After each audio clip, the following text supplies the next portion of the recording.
Sir कैसी रही आज की मीटिंग, क्या कुछ दिशा निर्देश हुए? जो बहन जी ने पूरे देश के जो जिम्मेदार पार्टी के केंद्रीय कोऑर्डिनेटर और स्टेट प्रेसिडेंट को बुलाया गया जी। और उसमें पूरे देश में जो पार्टी की वर्तमान जो स्थिति है, लोग थोड़ा सा मायूस हो रहे हैं, तो उनको कैसे से द्वारा एनर्जेटिक किया जाए और उस संगठन को मजबूती और प्लस संगठन को चलाने के लिए आर्थिक सहयोग पर हमें कैसे मजबूती देनी है, उसके लिए एक नया रणनीति और प्लान तैयार हुआ है। उसको बहन जी ने विस्तार पूर्वक सभी स्टेट के प्रेसिडेंट और स्टेट के सेंट्रल कोऑर्डिनेटरों को दिया है और 6-6 महीने के 2 पार्ट बनाकर किस 6 महीने में क्या काम करना है और कौन से 6 महीने में क्या काम करना है, ऐसी पूरी रणनीति बनाकर आज माननीय बहन जी ने दी है, जिसके लिए हम कल से ही उस काम पर लग जाए। आप मध्य प्रदेश से ताल्लुकात रखते हैं, संगठन में कुछ फेरबदल हुआ है मध्य प्रदेश के? मध्य प्रदेश में संगठन में अभी ज़्यादा फेरबदल नहीं हुआ है, पर माननीय बहन जी ने एक नए केंद्रीय स्टेट कोऑर्डिनेटर बनाए हैं, श्री दिलीप बौद्ध जी। बाकी तो पहले से 2 लगे थे, माननीय सांसद जी इंजीनियर राम जी गौतम जी और श्री CP सिंह जी, और तीसरे केंद्रीय कोऑर्डिनेटर बनाए हैं श्री दिलीप बौद्ध जी। चलिए, तो हमने काफ़ी सारी चीज़ें समझी। सर एक बात है, आकाश आनंद को लेकर क्या कहा गया है, किस तरीके से अब आगे की रणनीति होगी? माननीय बहन जी ने आकाश आनंद जी के ऊपर पूरे देश की जिम्मेदारी रखी है और पहले अभी 2 महीने हमें काम करना है और उन 2 महीने में माननीय आकाश जी की 15 मार्च की और 14 अप्रैल की किसी भी स्टेट में एक बहुत बड़ी रैली होगी और मई से माननीय आकाश जी फिर स्टेट वाइज समीक्षा करेंगे और उनको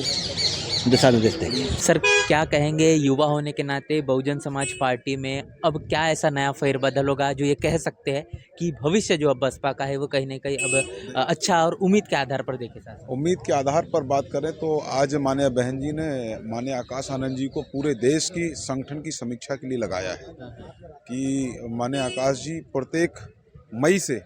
प्रत्येक संडे सैटरडे जाके संगठन प्रदेश में जाके संगठन की 2 दिन की समीक्षा करेंगे और संगठन का कार्यभार देखेंगे कि क्या हम लोग क्या कार्यभार कर रहे हैं और क्या किस तरीके संगठन के दिशा है उस तरीके। इसलिए एक नई रवानगी नई ऊर्जा के साथ में हम लोगों को फिर से दोबारा माननीय बहन जी ने आदेशित किया है। अभी आपको कोई नई जिम्मेदारी मिली है? अभी फिलहाल आप मैं बहुजन समाज पार्टी का छोटा सिपाही हूँ और मध्य प्रदेश में कार्यरत हूँ। मध्य प्रदेश में काम कर रहा हूँ पार्टी का संगठन का जी। तो और क्या कहेंगे, कैसे क्या रणनीति रहेगी बहुजन समाज पार्टी के माध्यम से? क्या ऐसा नया काम रहेगा जो लोगों के बीच जाने के लिए आसानी होगी बसपा की? देखिए, आसानी लोग तो बसपा से जुड़े हुए हैं और ख़ास तौर से माननीय बहन जी ने जो आज जोर दिया है कि जो बहुजन समाज के विभिन्न अंग हैं, SC ST OBC, धार्मिक अल्पसंख्यक और माइनॉरिटीज़ को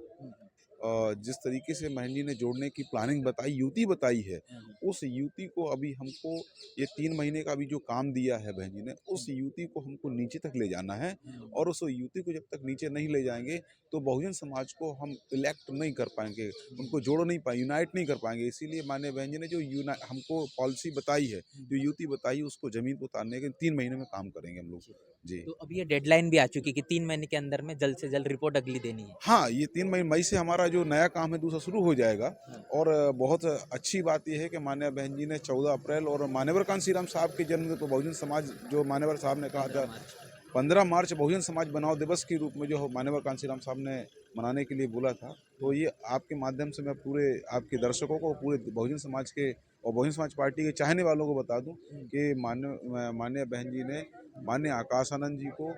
15 मार्च और 14 अप्रैल को मुख्य अतिथि बनाकर किसी न किसी राज्य में भेजेंगी। तो बड़ी बड़ी जनसभाओं के माध्यम से हम लोग लोगों को जोड़ने का भी काम करेंगे जी। बहुत बहुत शुक्रिया।